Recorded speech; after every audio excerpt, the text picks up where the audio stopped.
notícias, debates, análises políticas, cenários eleitorais, críticas, sugestões, tudo isso e muito mais você só vê no Direto ao Ponto, o programa político mais polêmico de Pinheiro e da Baixada Maranhense. No ar toda sexta-feira às 13 horas na Nova Difusora Pinheiro, SBT Canal 3. Fique ligado. O nosso convidado especial de hoje é o presidente da Assembleia Legislativa do Estado do Maranhão, o deputado Otelino Neto.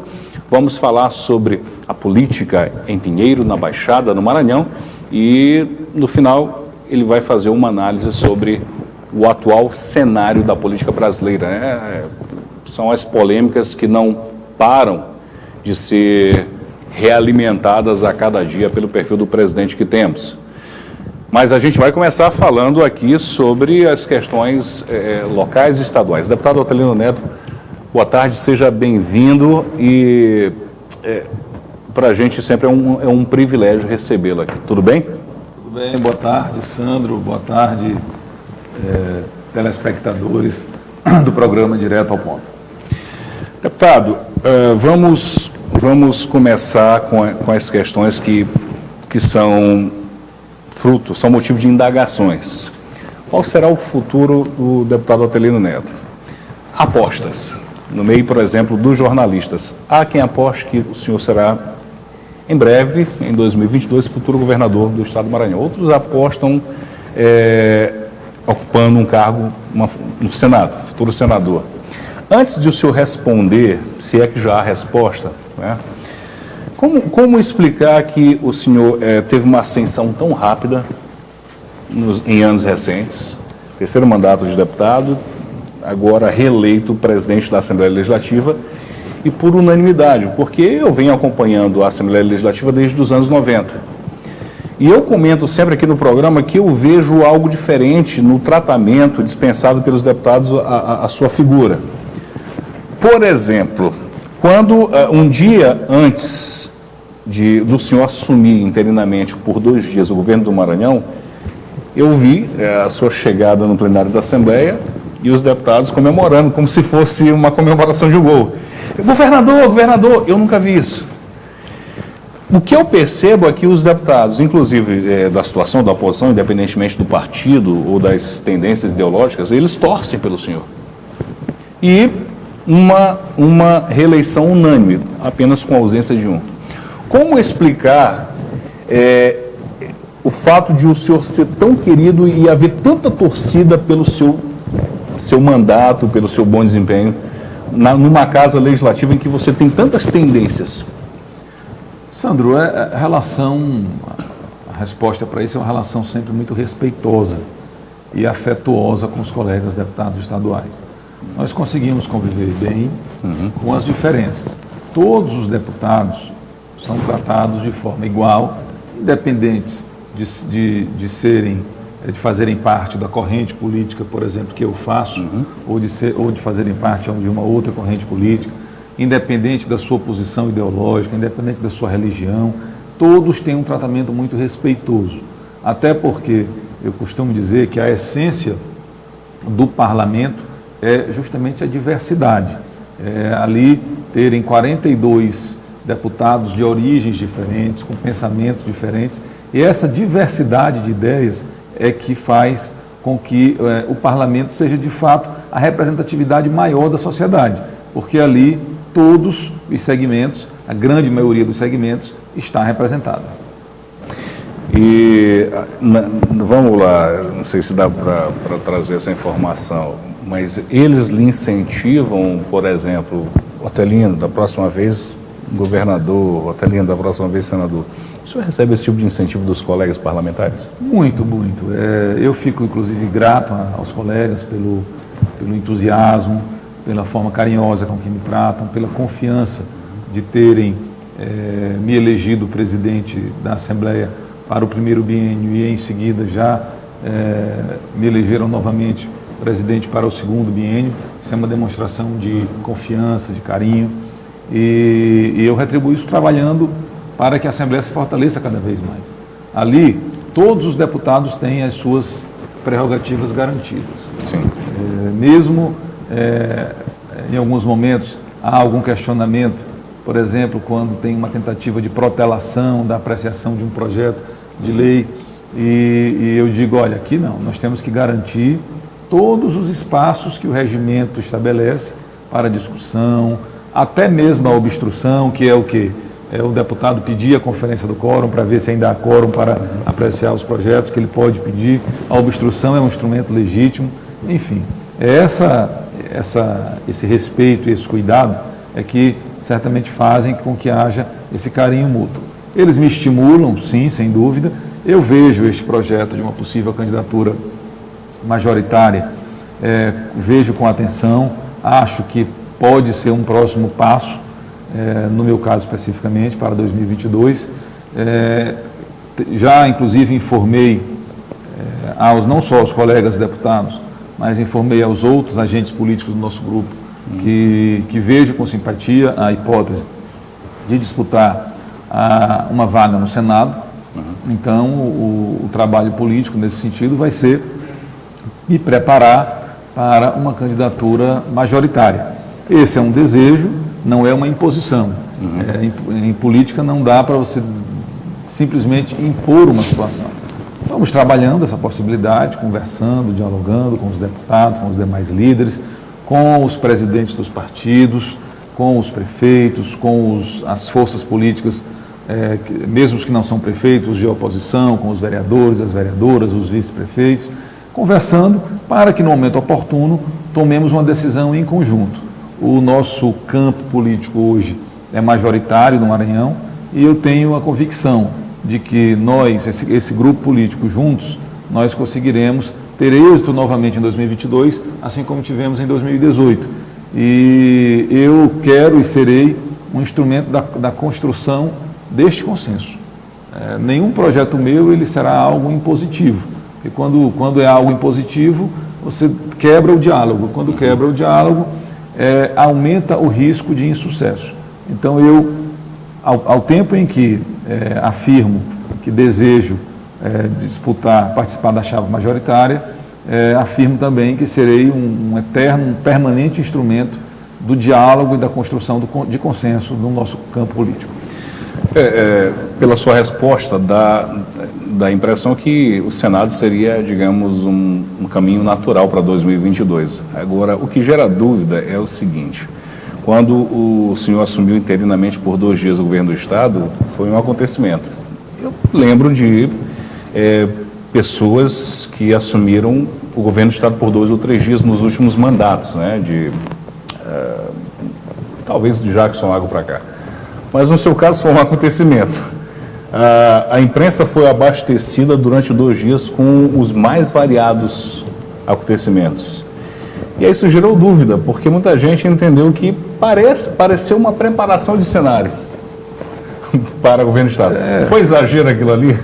Não, é algo natural. Nós fizemos uma programação, e eu fiz questão de dizer que naquele momento assumia o governo por respeitando a Constituição do nosso Estado. Na ausência do governador e do vice, está na linha sucessória o presidente da Assembleia. E eu estava ali cumprindo uma tarefa. Não ia promover grandes mudanças naqueles 2 dias que estive à frente do governo. O sentido maior era manter a normalidade do serviço. O Estado não pode ficar sem um governador, ainda que interino. Mas você concorda que chamou muito a atenção da imprensa maranhense, né? Chamou, sem dúvida. E nós fizemos Isso fugiu da normalidade. São coisas que a gente não planejou, mas talvez também a agenda de trabalho, uma agenda no primeiro dia interna, recebendo representantes de outras instituições, do Poder Judiciário, do Tribunal de Contas, do Ministério Público, depois recebendo a grande maioria dos deputados, inclusive deputados de oposição estiveram conosco lá. O dia seguinte, uma agenda de rua intensa. Estive na cidade de Imperatriz, na cidade de Barra do Corda, também na cidade de Genipapo dos Vieira. E, ao mesmo tempo, com o cuidado de não cometer excessos, porque é preciso sempre que compreendamos que quem está respondendo interinamente está ali com a função principal de manter a estabilidade das coisas e manter o equipamento público funcionando. Mas eu achei que teve realmente uma repercussão positiva. a imprensa deu uma cobertura grande, mas o fato é que nós temos que deixar o tempo passar e é importante que nosso grupo político tenha e tem nomes bons, nomes fortes, com representatividade política grande, que estão se preparando para que, no momento oportuno, nós tomemos conjuntamente a decisão. Seria muito ruim se nós tivéssemos apenas um nome para ser trabalhado. Mas este grupo político, que é liderado pelo governador Flávio Dino, além do próprio governador, que poderá ser candidato a senador ou a presidente da República ou a vice-presidente, percebemos no governador um grande entusiasmo com esse projeto nacional, sem perder o foco, claro, principal, que é o governo do Maranhão. Mas nós temos outros agentes políticos aí que se destacaram. Vale assim, um destaque ao senador Everton, que teve uma votação... Praticamente 30 mil votos a mais que o próprio governador, né? Uma votação expressiva para o Senado, foram quase 2 milhões de votos. E mais do que essa votação, o mandato que o senador Everton vem fazendo o credencia, com cuidado, respeitando aqueles que o elegeram, numa linha de defesa dos direitos, o que, em especial, levando em consideração que o presidente da República não costuma respeitar direitos adquiridos, essa postura do senador Everton ela é importante. Ao mesmo tempo, a senadora Elisiane também tem tido uma linha de responsabilidade no Senado, 2 quadros políticos importantes. Perceber que, às vezes, nós fazemos escolhas... Então, o senhor cita 4 lideranças, o próprio governador Flávio Dino, o Everton Rocha, a Elisiane Gama e o senhor mesmo. Seriam 4 nomes preparados para assumir funções de liderança no cenário político. Acho que o deputado Josimar de Maranhãozinho também cresceu politicamente, foi o deputado federal mais votado do Estado. A esposa dele também. A deputada Betinha foi a deputada estadual mais votada. O deputado Josimar tem crescido politicamente no Estado. Assim, eu falei 5, mas temos também o prefeito Edivaldo Holanda Júnior, já é reeleito, conclui o mandato no ano que vem, um quadro político de muita qualidade. Então, assim, é bom que o Maranhão percebe que este grupo político ele tem quadros que estão se preparando para ocupar os postos estratégicos no Estado. O que diferencia da quadra anterior do Maranhão, onde você já, ao sair de uma eleição, era só o Jackson Lago. No campo, então, da oposição, no campo progressista, digamos assim, popular, tinha só o doutor Jackson. Mas, antigamente, uma quadra anterior da história do Maranhão, quando se elegia um governador, pelo grupo que à época dominava o Estado, já se sabia quem seria o sucessor. Porque ficava ali meio que alternando entre um e outro. Agora não, agora não tem mais essa... o governador Flávio Dino... Hoje está mais democrático o cenário. Mais democrático. O governador Flávio Dino, que é o líder deste grupo, ele não tem a pretensão de determinar quem será o quê. São construções que são feitas e esse nosso campo político terá a sabedoria de saber, no momento certo, tomar a decisão que seja melhor para o Maranhão. Quem será candidato a governador, a vice-governador, quem será candidato ao Senado, enfim, quem serão os suplentes de senador, porque é muito importante que este time esteja bem organizado. Agora, por exemplo, nós temos 2 senadores que trabalham pelo Maranhão. E isso é muito importante para o Estado. Nós, infelizmente, não tínhamos o apoio de nenhum senador até 2018. 2022, caso o senhor ingresse nesse projeto e se reeleja, aí passam a ser 3 senadores, né? Em prol do Maranhão. A ser 3 senadores trabalhando pelo Maranhão. E isso é muito bom.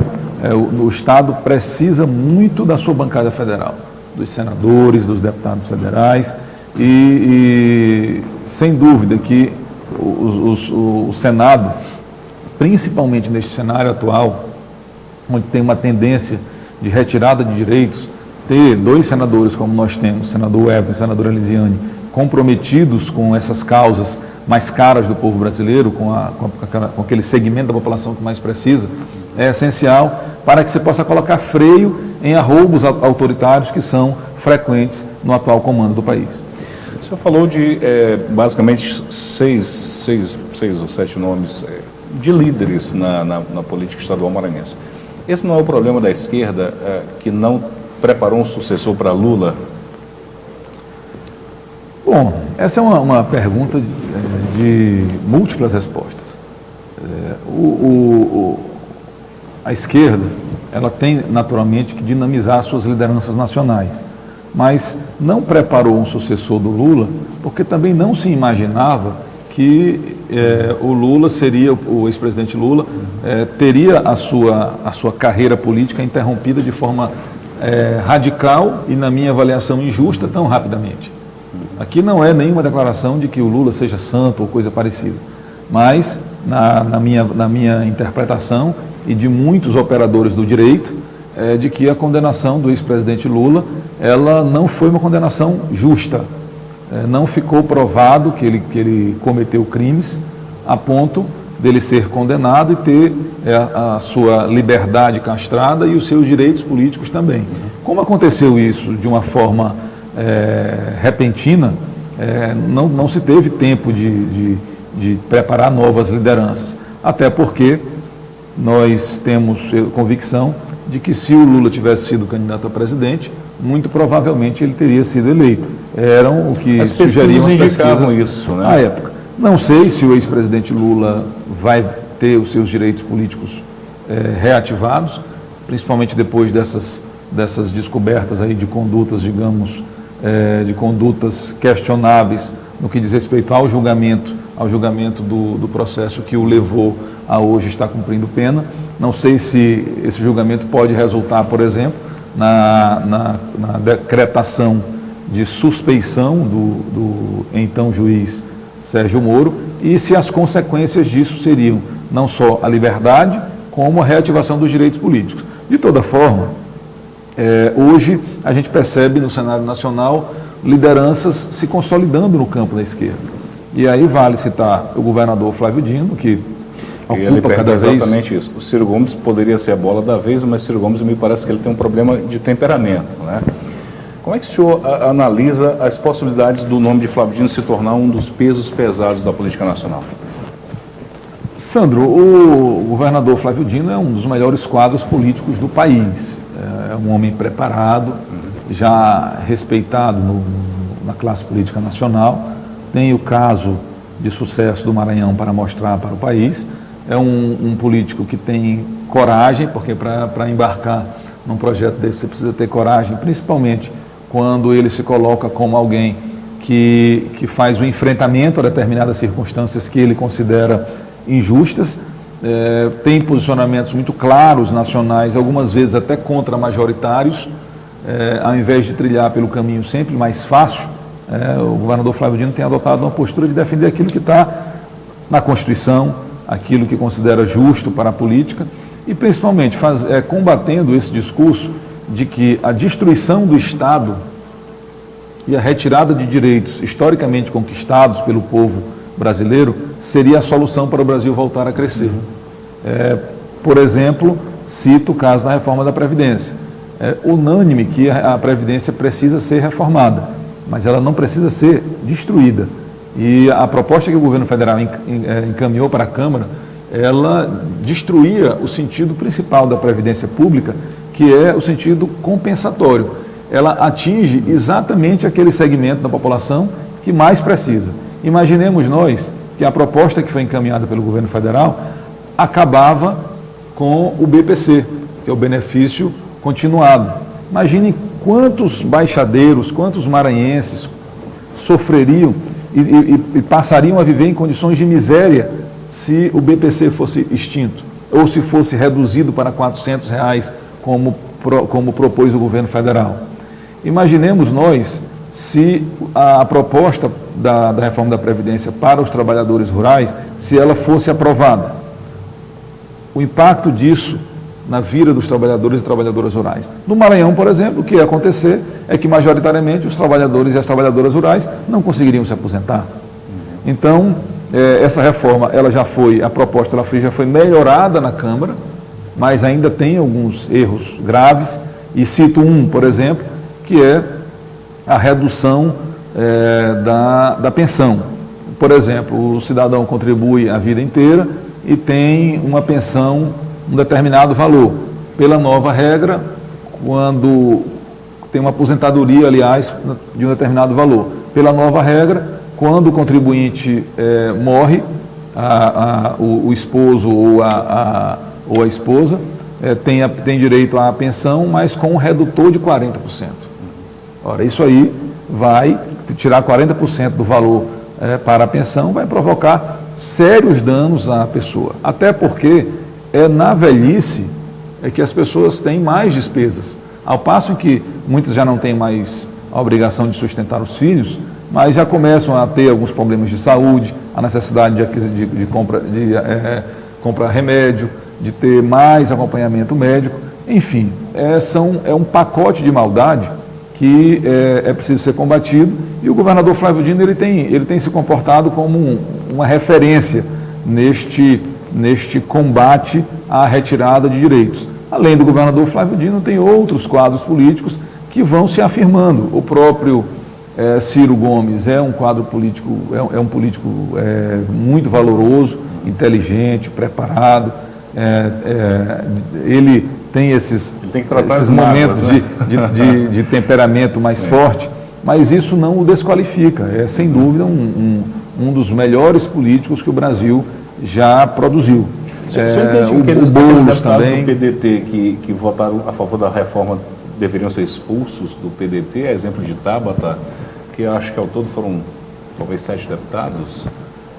Sandro, essa é uma questão muito interna dos partidos, né? Eu prefiro não dar opinião no que outros partidos vão definir. O meu partido, o PCdoB, 100% da bancada votou contra a proposta de reforma da Previdência. Flávio Dino também são duas especulações, assim como seu nome é especulado entre o futuro governo do Estado em 2022 ou senador, Flávio Dino é apontado como presidenciável em 2022 ou vice na chapa do PT. O senhor acompanha a imprensa, o senhor jornalista também sabe. É possível já falar em tendências ou está muito cedo para isso? É muito cedo. Eu acho que o governador Flávio Dino pode ser candidato a presidente. Para isso ele precisa ter algumas condições mínimas que viabilizem. Uma delas é uma estrutura mínima partidária que permitam a ele ter tempo de televisão para falar para o Brasil e ser mais conhecido. E a outra é ele, ao chegar ao momento oportuno, por volta de 2022, ele já ter um desempenho nas pesquisas que sinalizem a viabilidade. Acho que ele tem evoluído bem. Esse último episódio, onde o presidente Bolsonaro falou de forma pejorativa com relação ao povo nordestino e citou nominalmente o governador, acabou que projetou mais ainda o governador Flávio Dino, porque o levou... de Paraíba. Governadores de Paraíba. Se referindo a Flávio Dino e ao governador da Paraíba. Da própria Paraíba. Então, a fala do presidente Bolsonaro chamou o governador Flávio Dino para um debate nacional. E o governador já participava desse debate, mas acabou que o trouxe mais ainda. Então, eu diria que hoje o Flávio Dino está dentre os possíveis nomes, aí acrescente-se a esses nomes que nós já comentamos, o Fernando Haddad, que foi candidato recentemente, teve 47 milhões de votos, também é um grande e importante líder, a Manuela Dávila, que foi candidata a vice-presidente na chapa do Haddad, e assim, outros quadros também que certamente vão dialogando e no momento oportuno chegar ao entendimento, porque é fato que nós que militamos no campo da esquerda, no campo popular, sozinhos, nós provavelmente não venceremos a eleição de presidente da República. Nós precisamos fazer composições, claro, com base em um programa esse do qual nós não poderemos abrir mão, mas precisamos fazer aliança mais ao centro para que possamos trazer, mostrar para o Brasil que esta experiência conservadora do Michel Temer, acrescida dessa experiência de extrema-direita do presidente Bolsonaro, ela está sendo muito ruim para o país. Quando defendem determinadas teses como sendo a solução mágica para o Brasil, como, por exemplo, a reforma trabalhista, que foi aprovada ainda no governo Temer, e nós, do campo da esquerda, votamos contra, diziam o seguinte, que a partir da reforma trabalhista, o Brasil ia voltar a gerar empregos e, consequentemente, ia diminuir essa legião de quase 14 milhões de desempregados. De lá para cá, o desemprego aumentou, as condições do trabalhador hoje estão piores, porque das garantias, algumas das garantias foram retiradas a partir da reforma trabalhista. O novo governo agora, o governo Bolsonaro, já mandou para o Congresso um projeto de lei que disfarçadamente retira mais direitos ainda dos trabalhadores. Então, é preciso que nós tenhamos, nós da esquerda, a capacidade de mostrar para o Brasil que essa experiência ela está sendo muito ruim e que, em especial, ela está deixando o Brasil mais pobre, mais injusto e fazendo com que a desigualdade social no Brasil, que vinha diminuindo na última década, ela voltou a crescer como há tempos não acontecia. Se nós tivermos a capacidade de nos articularmos nesse sentido e mostrar isso para o Brasil, certamente em 2022 nós voltaremos a ter um presidente da República que seja comprometido com o Brasil e não com um pequeno segmento ou com forças internacionais. Só mais uma pergunta do cenário nacional, para a gente começar a falar de Baixada Maranhense, já que o senhor citou Jair Bolsonaro, ele tem se mostrado especialista em briga, né? As declarações dele geram problemas. Numa comparação, o senhor falava que é benquisto na Assembleia porque respeita a todos, né? Tem uma postura conciliadora, tolerante, respeitosa. Falta muito isso a Jair Bolsonaro. Por exemplo, a declaração que ele fez sobre o pai do atual presidente da OAB no Brasil, de que teria sido morto pelas próprias esquerdas, quando oficialmente ele sumiu, depois de ter sido levado ao DOI-CODE, né? Ou seja, oficialmente, o que está documentado é que ele foi um dos desaparecidos no período da ditadura militar. Eu até creio que ele tenha cometido algum crime, não saberia dizer ao certo, mas tecnicamente acredito que, ao falar algo para o qual não há nenhuma documentação que valide oficialmente essa fala, me parece que ele possa ter cometido algum crime. Mas ele não deveria ter uma postura mais pacificadora? O senhor citou Michel Temer. O problema de Michel Temer é ter se lameado com corrupção com o MDB, né? Mas a gente não via Michel Temer causando confusão naquilo que declarava. Pelo menos a postura dele era correta quando estava diante dos microfones. O problema do Michel Temer era a corrupção dele e do partido. Jair Bolsonaro não deveria adotar uma postura mais cuidadosa? Não é ruim para o Brasil um presidente que a cada dia fala uma coisa polêmica, ganha repercussão internacional? Isso não amplifica uma crise que já está durando muito? O problema do ex-presidente Temer, além do envolvimento dele com casos de corrupção, era um problema da origem, a falta de legitimidade. Sim. Porque o projeto de afastamento da presidenta Dilma foi um processo absolutamente montado e ela foi cassada sem ter cometido nenhum ato de corrupção. Então tem um problema de origem no governo do Michel Temer. Mas ele não era um sujeito que com suas declarações ele agravava a situação do Brasil todos os dias. Eu, apesar de não ter votado evidentemente no Bolsonaro, esperava como brasileiro, como cidadão, que ele, a partir do momento que foi eleito, que ele fosse o presidente de todos e que fosse o líder da pacificação nacional. Mas ele faz um movimento oposto. Ele radicaliza com as posturas dele, com palavras e com atos, ele radicaliza as relações que já estão tensionadas. Hoje o brasileiro está muito impaciente, não consegue respeitar as diferenças de opinião, e o presidente é um instrumento disso, da geração, da radicalização do conflito. Esse episódio envolvendo o presidente, o pai do presidente da OAB, que é um desaparecido político, é um episódio absolutamente lamentável. Como é que pode o presidente da República zombar de uma família ou de alguém que desapareceu, cuja família não teve sequer o direito de velar o seu ente querido? Isso dito por qualquer cidadão já é um absurdo. Dito pelo presidente da República é algo inimaginável. Há quem diga que ele teria cometido crime de responsabilidade. Esse é um debate que vai ficar ainda acontecendo no país. Mas independente de ter cometido o crime, de responsabilidade ou não, o presidente foi absolutamente infeliz. E ao invés dele se desculpar, depois ele piorou, porque primeiro ele disse que queria, se o presidente da OAB quisesse, ele diria como o pai dele morreu. E já foi algo muito agressivo.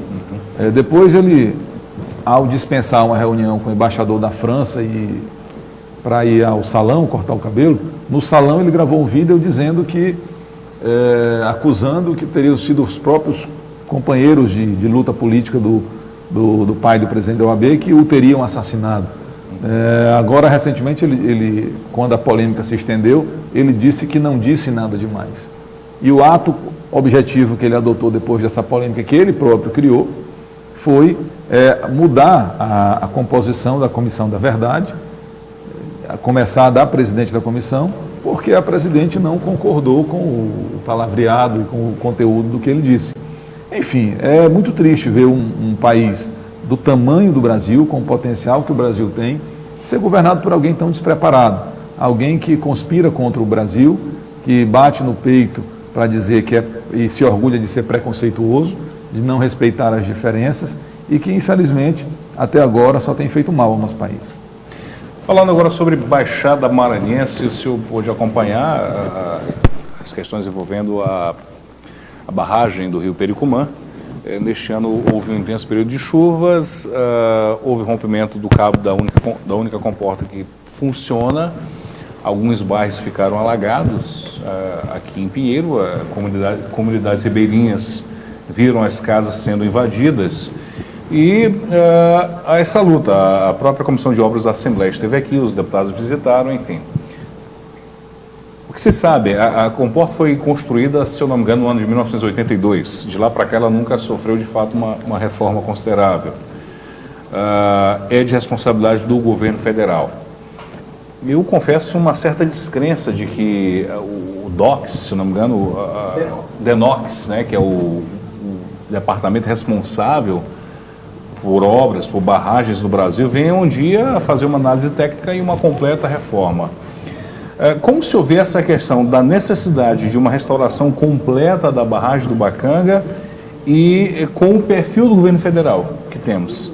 Podemos ter esperança, ou pelo menos no que depender do senhor e dos demais deputados, vai haver uma luta para que o que é preocupante não piore? Eu acho que vai acabar acontecendo o governo federal cumprir com o seu dever, até pela pressão política, né? Não só os deputados estaduais, mas os deputados federais comprando essa briga em razão da seriedade do assunto. Acredito que nós vamos acabar conseguindo fazer com que o governo federal cumpra com sua obrigação e faça logo esses reparos, até para evitar que depois haja um problema maior. E sobre falando da questão da saúde local aqui em Pinheiro,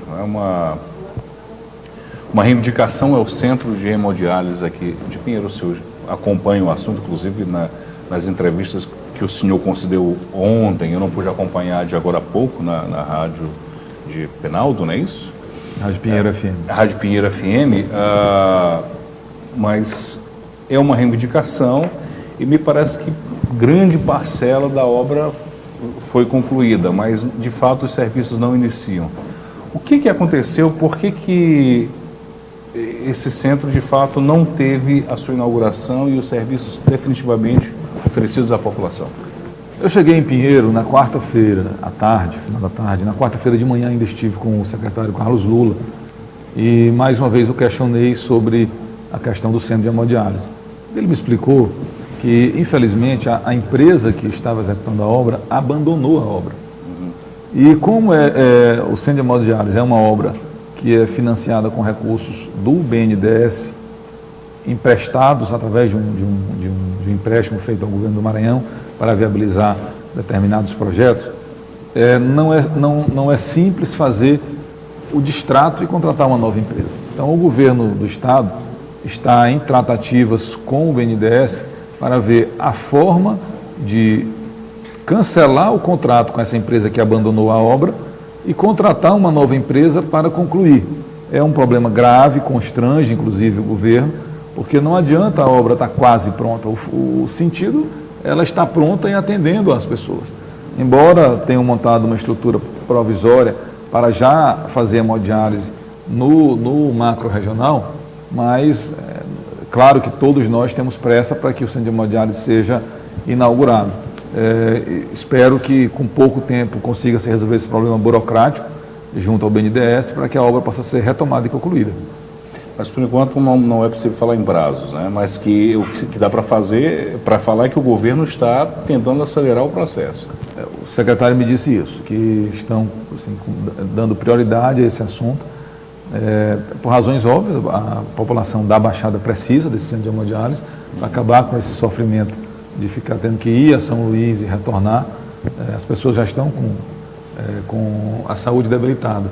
Ainda tem que fazer este movimento de ir a São Luís de ferry e voltar, acaba agravando mais ainda. Mas, além disso, que é o principal, aquela obra já consumiu um recurso público volumoso. E se não estiver pronto, o recurso é desperdiçado, porque, embora esteja praticamente pronto, no patamar que está, não dá para colocar para funcionar.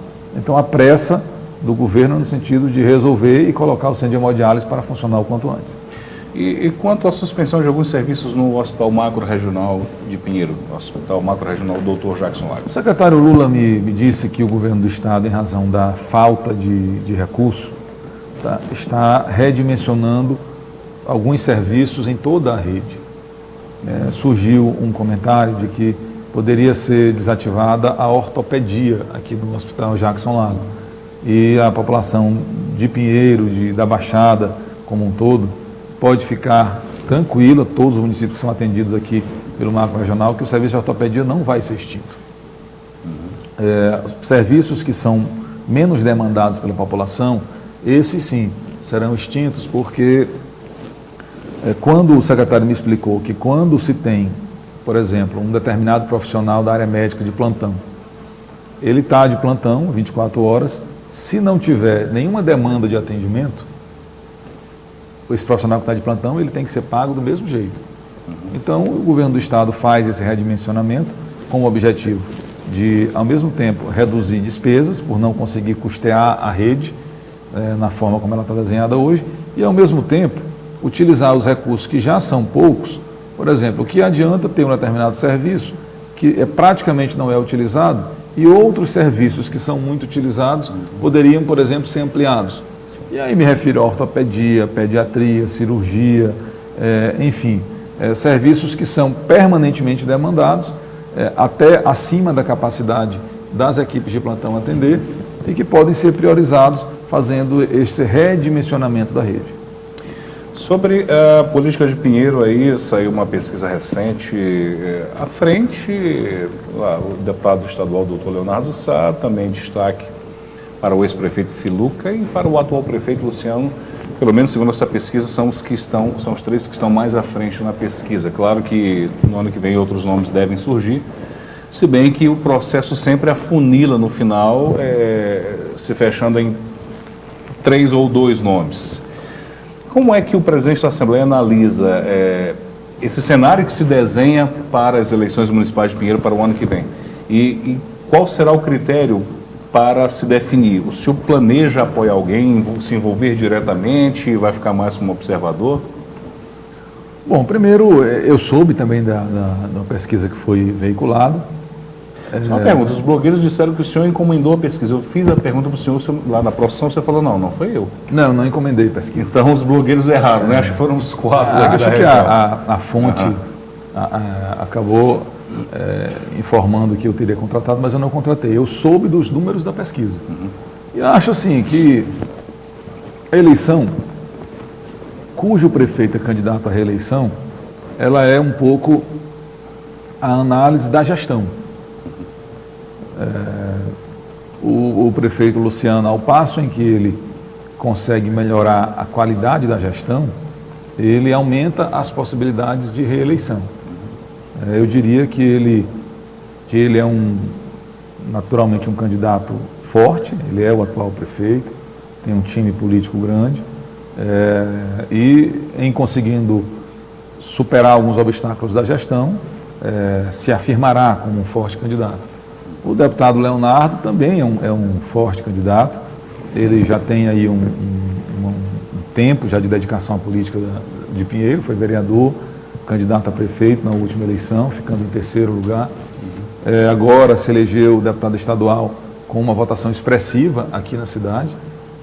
Foi o segundo colocado, a deputada Thaisa teve algo em torno de 13 mil e ele teve algo em torno de 11 mil votos, ou seja, votações de um e de outro, votações expressivas. A votação que ele teve para deputado estadual também o credencia como um forte ator na disputa da eleição de prefeito no ano que vem.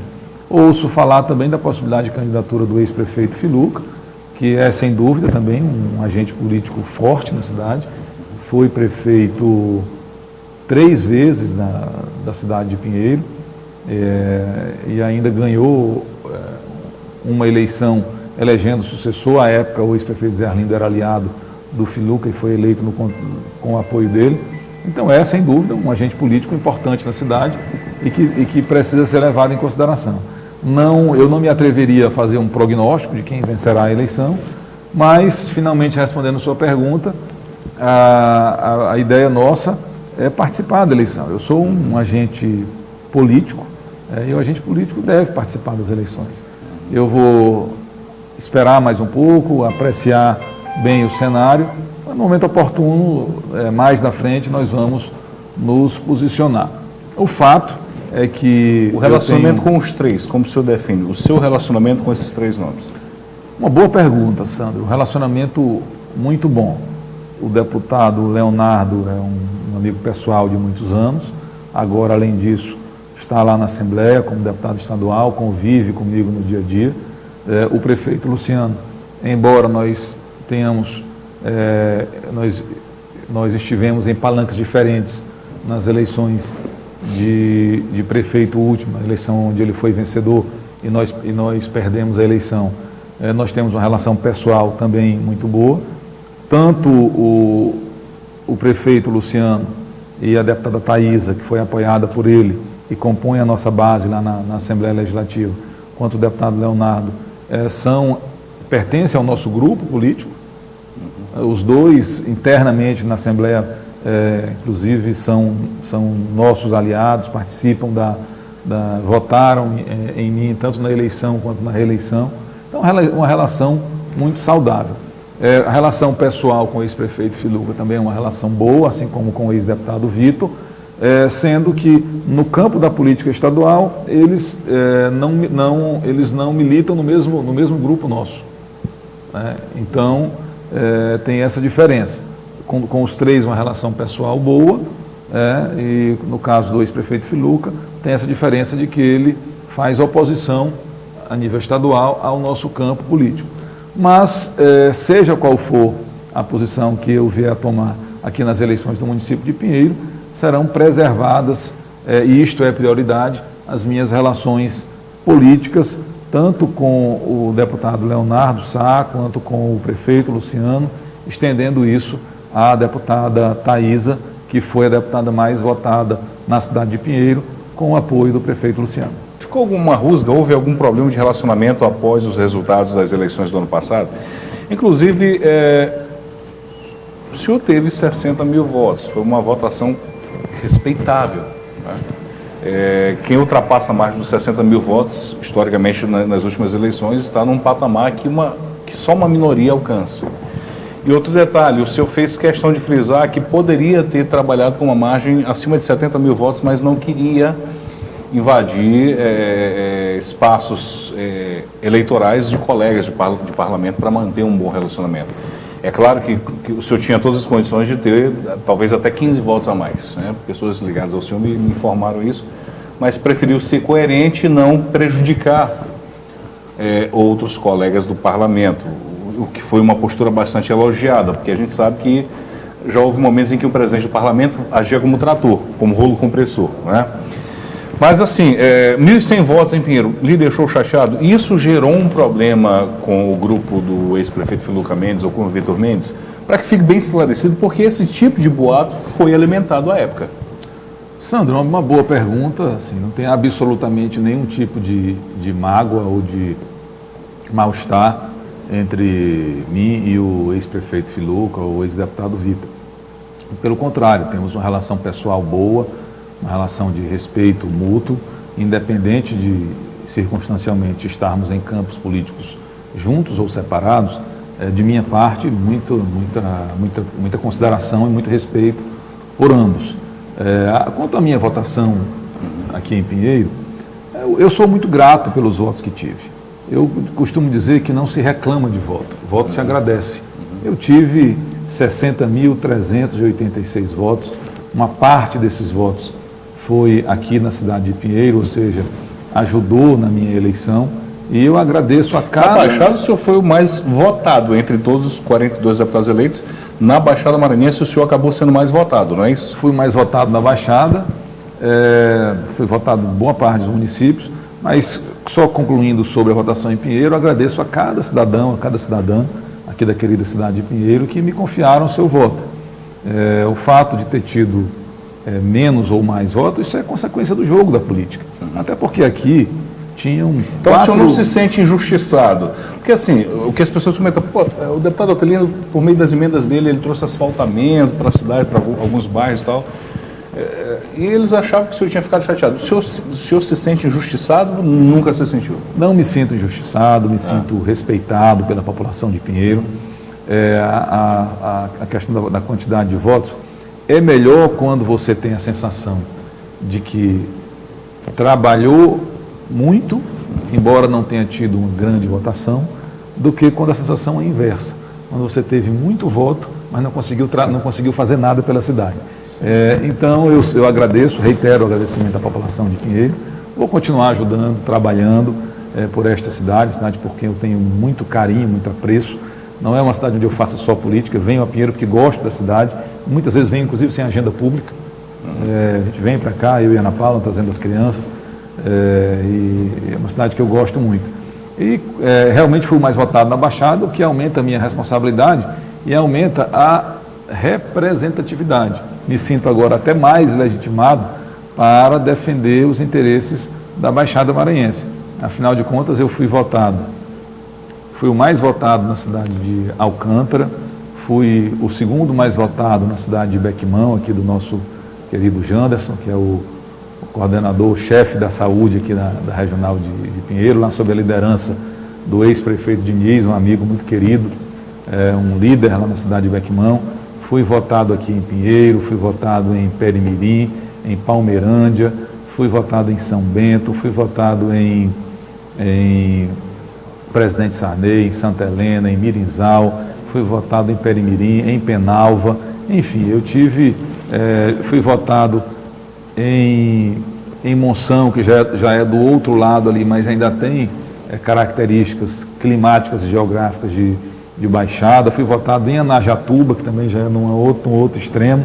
Enfim, eu fui muitíssimo bem votado aqui na região e sou efetivamente muito grato por ter tido cerca de 25 mil votos na Baixada Maranhense. E detalhe, aqui em Pinheiro, muitos nomes fortes também, né, que estão aqui diariamente. O senhor tem uma atuação que não lhe permite estar o tempo inteiro em Pinheiro. Candidatos locais, né? Candidatos locais. A deputada Thaisa foi apoiada pelo prefeito, então é natural que tivesse uma votação expressiva. Estava aqui no dia a dia da cidade. O deputado Leonardo foi vereador da cidade, trabalha, reside aqui, foi candidato a prefeito, veio com esse know-how da eleição de prefeito para a eleição de deputado. É natural também que tenha tido uma votação expressiva na cidade. Aí, além disso, com votações menores, mas também outros candidatos com muita identidade local, o pastor Ribinho, que teve uma votação expressiva, aliás, um bom quadro político também, porque eu tenho muita consideração. O médico Joel Júnior também, que foi candidato a deputado estadual, acho que teve mais ou menos 2.000 e poucos votos, também daqui da cidade de Pinheiro. Acho que ainda teve mais um candidato aqui da terra. Então, assim, alguns candidatos muito identificados com a cidade. E é natural que esses candidatos que têm essa relação, que atuem permanentemente na cidade, acabem tendo um resultado eleitoral mais melhor. Natural, e também no aspecto da estratégia da campanha, como a minha campanha era estadual, eu não podia concentrar a campanha em uma cidade específica. Ao passo em que alguns candidatos que têm um perfil mais de liderança local precisavam concentrar as suas campanhas no município. O que aconteceu aqui em Pinheiro? Os quatro candidatos que ficaram nas 4 primeiras posições concentraram muito suas campanhas aqui na cidade. Pronto, eu acho que está totalmente esclarecida a situação. Para finalizar, o senhor já deixou bem claro que tem um sentimento muito intenso de amor pela cidade de Pinheiro. Inclusive é o segundo ano que vem para a festa de Santo Inácio, né? Coincide com um período de recesso parlamentar, mas o senhor tem um sentimento como se fosse filho desta terra, né? É um filho adotivo, digamos assim. Quais são os seus próximos projetos, especificamente para a cidade de Pinheiro ou para a Baixada Maranhense? Fica à vontade. Continuar ajudando, utilizando este mandato que o povo do Maranhão me conferiu para ajudar as pessoas. O nosso fundamento principal, o objetivo principal do político, principalmente daquele detentor de mandato popular, é fazer com que a vida das pessoas melhore. Esse é o objetivo. Eu fico feliz quando consigo perceber que o meu mandato permitiu levar benefícios para os municípios. Isso aconteceu aqui em Pinheiro, isso acontece em Presidente Sarney, acontece em Santa Helena, acontece nesses outros municípios todos que eu fiz referência. Que a cidade perceba que a presença do seu deputado, que é importante, que valeu a pena votar no deputado e que eu retribuo com o trabalho. Então, o compromisso é esse, é de continuar trabalhando por cada uma das cidades e até mesmo defendendo os interesses, claro, das cidades onde não fui votado, porque nós não somos deputados só dos municípios onde fomos votados, somos deputados do Maranhão inteiro. Deputado Otelino Neto, suas considerações finais.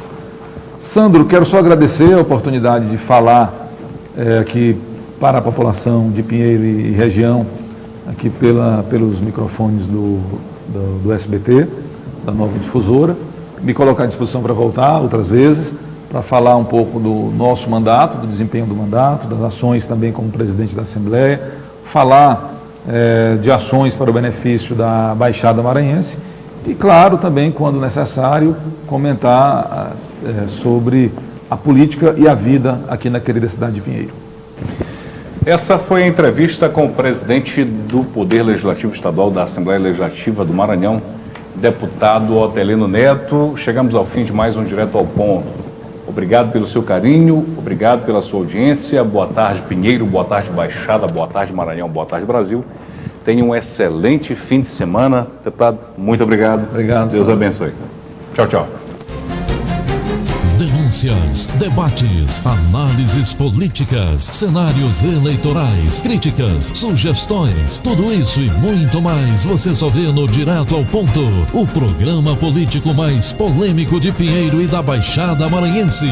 No ar toda sexta-feira às 13 horas na Nova Difusora Pinheiro, SBT Canal 3. Fique ligado.